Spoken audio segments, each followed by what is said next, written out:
So proud of these kids. Just their effort, throughout the whole basketball game, and just their attitude leading into the game. Obviously, we were very disappointed Sunday with the outcome. We felt like we played good enough to win, but we didn't win. We watched the film, and we watched the film of LSU, and we did not hang our heads. We watched, we saw what we could do. I think we gained confidence out of it. And we came in with our approach, and obviously playing against Tennessee in itself was going to be tough, just because of the rivalry. Tennessee is Tennessee. Kim's doing a tremendous job, but that program is very unique, very unique. So it's kind of hard to prepare for it. We played off of our experiences last year going against them when they were at Marshall. Obviously, they had excellent athletes this year. With it, we knew it was going to be a challenge, but both of these kids played against that system. We knew what to expect. We executed our game plan, and a lot will be said about what we did on the offensive end, but I thought our defense was tremendous. Held them to 37%, 31% shooting, I think it was. Rebounded the basketball at a very high clip, and so we can rebound 52 to 31. But I just thought the kids did a really good job, and I'm very, very proud of them. We'll start with Caroline. Clara, you are now perfect from the field in each of your games against Kim Caldwell coach teams. What is it about this system that you feel like you can really excel against it? I think overall as a team, just excelling against it because we were ready. We knew we were going to go up and down a lot. So I think just being ready and knowing that you're going to get your opportunities and just being able to knock it down when you get it. Boris. Clara, back here. You were on a poster before the game with your girls, your triplets, and you guys set 2 school records. Actually, you all set 1 school record, and you set 1 yourself.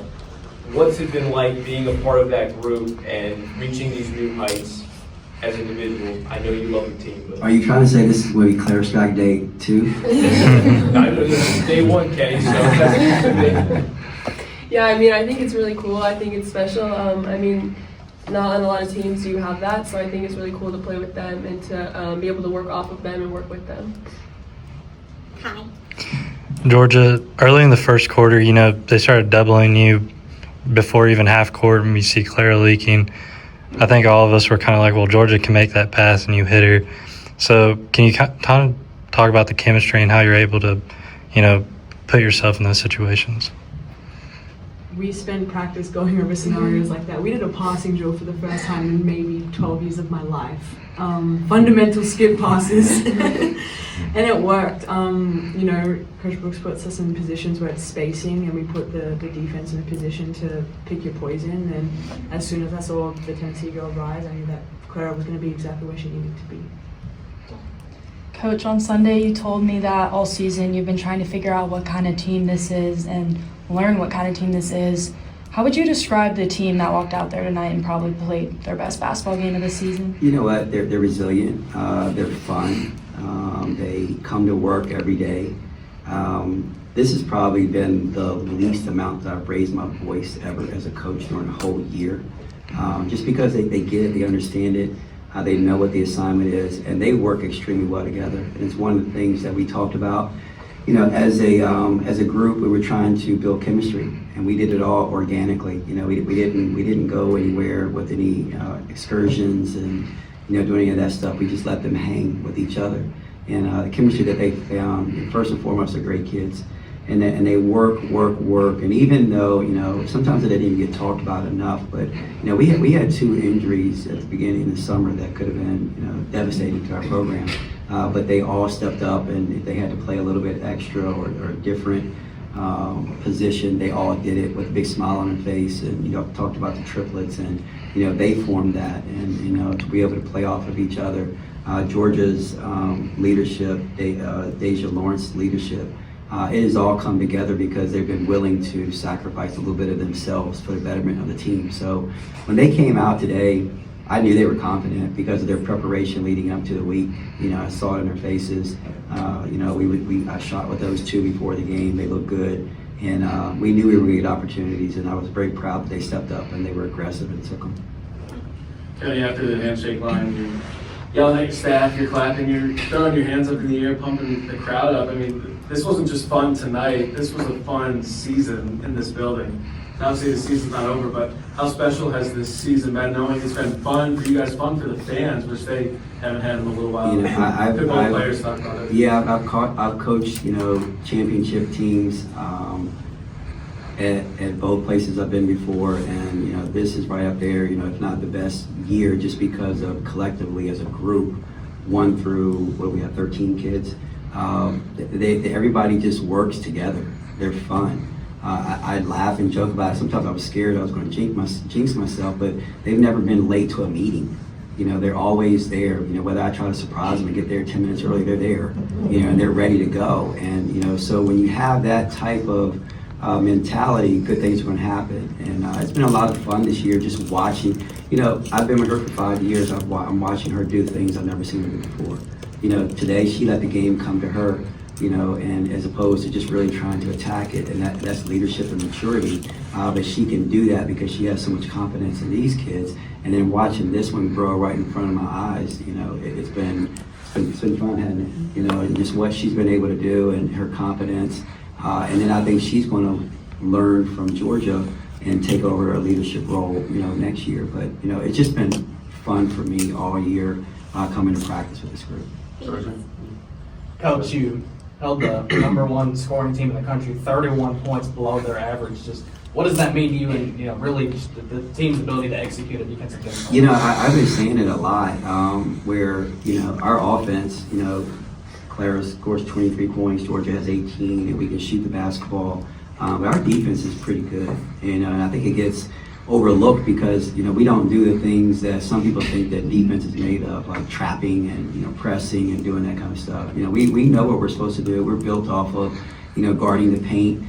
We have you know, which is I guess the best shot blocking team in school history, and you know we're long, we're athletic, and so we go in and we contest the shots, and then we go out and we try to clean up the play and finish it by rebounding the basketball, and then we get it out and we're able to go.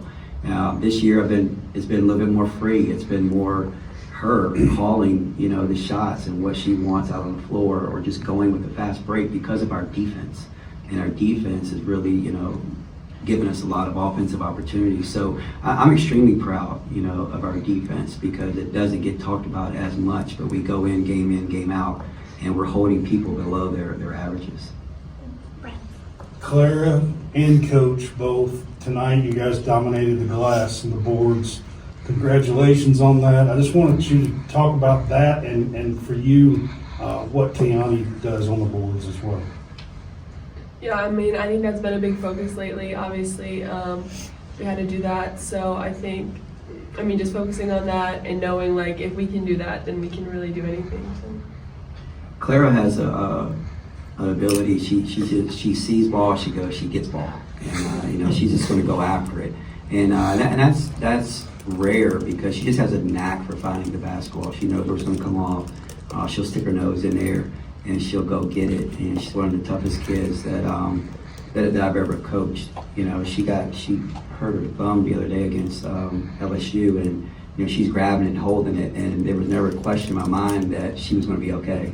You know, and so then she comes back and you know she just puts her nose in there to go get a rebound. And Tiani's the same way. Tiani has an ability to go get a rebound. It looks like she's going into the rafters when she grabs it sometimes. And then you know, Amelia Hassett, you know, she has a big guard. You know, she cleans up. I think she had 8 tonight. You know, so we have the ability. We went through a stretch where we just happened to be playing against you know a couple of teams that are the best in the country at doing that, and they know they were doing that. And you know, and again, I kind of said it, you know, I wasn't whining, but it's just us too learning the SEC because sometimes that shot goes up and sometimes that push in the back doesn't get called. And so we're like, okay, well, that's not going to get called. We have to brace ourselves. But, you know, we have the ability to rebound with our length, and we execute that, and we're in pretty good shape. Coach, oftentimes by the national media, you hear them talking about the men's SEC, but this women's league for the SEC is just as strong, and you had a stretch of some of the best teams in the country, and you got another one coming up in the next game.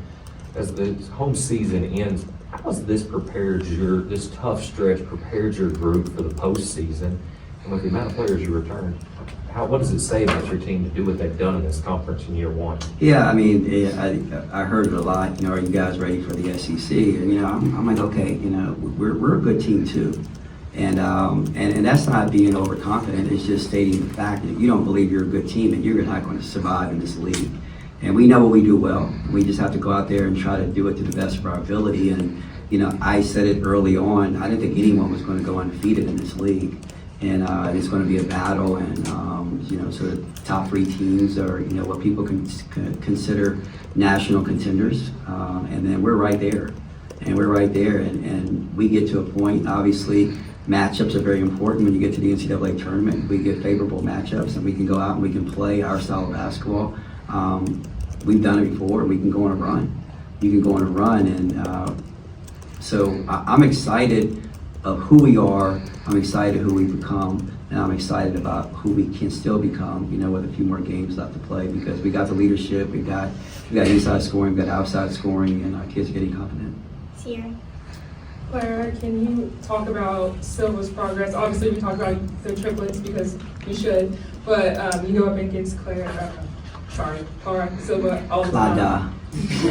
You go up against her all the time in practice, I'm sure. Can you just talk about her progress within the group? Yeah, I mean, I think especially in the last 2 games, she's really showed up and really done a lot for us, and I think that's going to be really important for our team, like through the stretch of the postseason. I mean, she just works hard every day, so I think it's really special to see that coming from her. Family times.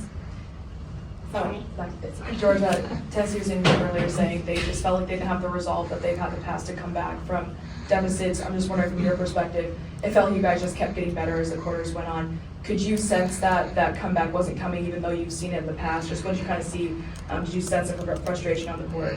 Yeah, I mean, personally, we tried to get a focus on get them down, keep them down. I mean, if we did that against LSU, I think it's safe to say we would have won that, and that comes from us learning. But sometimes you just get a vibe. Sometimes you feel it, you can see it on body language and faces, and you know you have them right where you want them, and it kind of gives you a little bit of a boost as well. Yeah. Georgia, Coach said you're familiar with the system Tennessee plays, and it seems like that full court pressure plays into your wheelhouse when it comes to your skill set. I mean, could you talk about what it was like for you? Because you know, you could negotiate that, find the open man, and use the whole 94. What was that like for you? Yeah, I think the practice before this game, I was talking to Coach Hicks, and we were agreeing that this game is going to be fun. Fun because they give us opportunities, the style that they play. But we placed the emphasis on the team. You know, I wouldn't have been able to survive without Deja Lawrence tonight, or Tiani Key. The way that she was attacking their defense early in the first was a turn setter. So I think this whole focus, you know, we knew that they were going to give us good looks, just to be patient. And right before the game started, Coach Brooks says, you know, they're going to give you opportunities. They want you to be uncertain about it, but we can take them and we can make them. So we were just really, really confident with the looks we were going to get tonight. Did you have one second? And Coach, if I can follow up on that, last year when you played Marshall, did that help you in breaking the pass? You spoke about that. Can you be a little more specific on how that helped you prepare? I was freaking out when we were ready to play Marshall, you know, and I think we had practice, and I mean, I used like what, 8 practice players? Yeah, 8 practice players out there, and they were boys, they were long, and they were, and I told the guys, sick them. I said, go get them, you know, and the first 2 days we were preparing for it, I didn't sleep at all because we were horrible breaking it. We were horrible breaking it. And then we got out there and we played, and then Georgia picked up 2 fouls like in the first couple minutes of the game. But we used our length. We used our length to see over top of it. And when we found holes, and I think we had a very comfortable margin that we beat them, and we got easy opportunities. And so I watched that game. You know, I watched it again, and we did some of the same, you know, things that we did.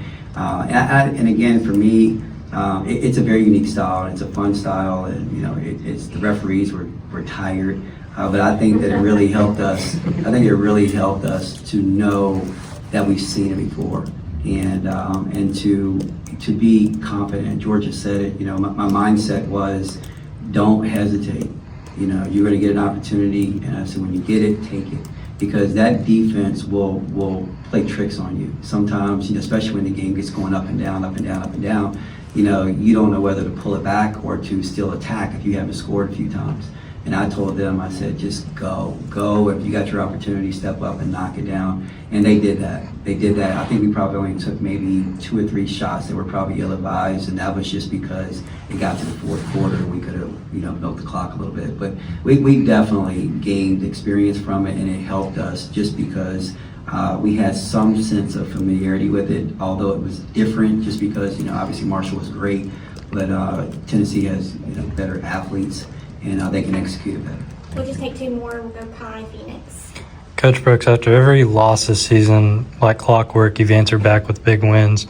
Now with one final giant in South Carolina, how do you keep the team humble but also confident at the same time? Man, you're trying to kill my vibe. I'm sorry, I gotta go get a steak tonight. You tell me I got to stay early, you know. No, you know, we know what we're getting into. And we know this is the best league in the country. And we know each and every night you're going to have an opportunity. And regardless of what happened the game before, the next one in front of you is an opportunity. And if you get to the point where you lose and you let that linger and you bring that mentality with you to the next one, it's going to hurt you again. And again, it goes back to what I talk about with these kids. They're great kids. You know, they want to learn. And I taught them, and I taught this particular group. I taught the group before that. One of the things that I learned was from Kobe Bryant. And Kobe said, you know, you have to watch the bad games, you know, just like you watch the good games. And you can't just bring popcorn to try to get better because you played well. You know, you learn more from what you do when you don't do well.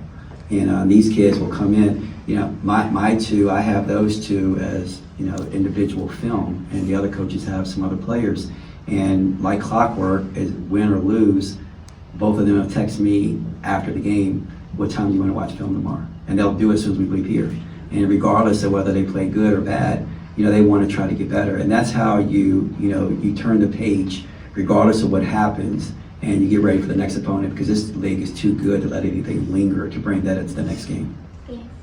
Coach, we're just talking about Clara Silva's improvement.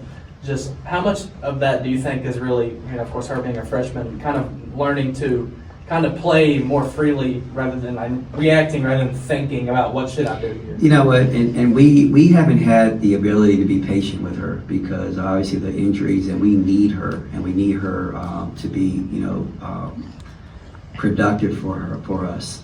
And but you can't hide the fact that she came over here the weekend before classes started. She knew no one other than us as parents. She didn't even think that she was coming. She had never been to Kentucky before. When she did her official visit, she did her official visit at Virginia Tech. And so when we took the job here, she decided to come with us and never been here before. And so she's trying to get acclimated to anything, everything, and all the while probably dealing with a little bit of homesickness. And Georgia can attest to this. When you come over here and you leave your family, everything that you've known your whole life, it's an adjustment. And then you got, you know, a different style of basketball. You know, everything that she's played is nothing like this. It's nothing like this. And we've thrown her out there, and you know, and she lost a little bit of confidence early. And we had to play off of Clara's experiences. You know, we played against Iowa. You know, we tried to talk about this. We played against Iowa last year, and Clara played 21 seconds. And that was probably, it was painful. I put her in, and all of a sudden I took her out, and I didn't put her back in. You know, so I had to tell Clara Silva, hey, okay, it happens. You're a freshman. Just learn a little bit more and more.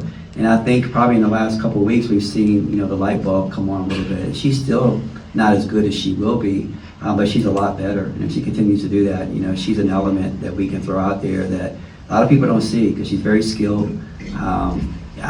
She got fouled one time when she was about to break the press, and we were okay with that because she's very skilled and she can dribble the basketball, she can pass the basketball. She moves her feet very well for a 6'7" center. And the best from her is yet to come, and I think we're all excited. But we also understand that what she's actually going through, and that's, you know, just a cultural shock. And I think that she's coming out of it a little bit, and probably at the right time.